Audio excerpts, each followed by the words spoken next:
রোজা রেখেছি, গীবত করলাম, রোজা হবে কিনা? রোজা রেখেছি, মিথ্যা কথা বলছি, হবে রোজা? রোজা রেখে ওই ভদ্রলোক সুদ খাচ্ছে, রোজা হবে? রোজা রেখে অমুক ভাই আমার টেবিলের নিচ থেকে টাকা নিল, রোজা হবে?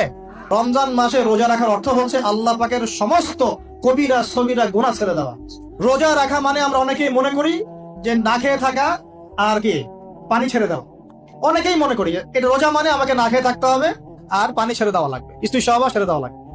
কিন্তু এর চেয়ে বেশি ইম্পর্টেন্ট একটা বিষয় আমরা ভুলে যাই, সেটা হলো রমজান মাসে রোজা রাখার অর্থ হচ্ছে আল্লাহ পাকের সমস্ত কবিরা সগীরা গুনাহ ছেড়ে দেওয়া। রোজা রেখেছি, গীবত করলাম, রোজা হবে কিনা? রোজা রেখেছি, মিথ্যা কথা বলছি, হবে রোজা? রোজা রেখে ওই ভদ্রলোক সুদ খাচ্ছে, রোজা হবে?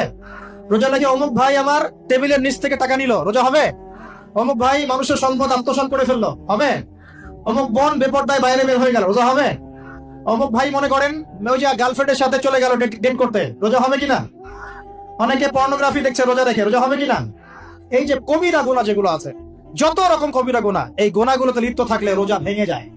আল্লাহ পাক আমাদের সবাইকে কবিরা গুনাহ মুক্ত রোজা রাখার তৌফিক দান করুন।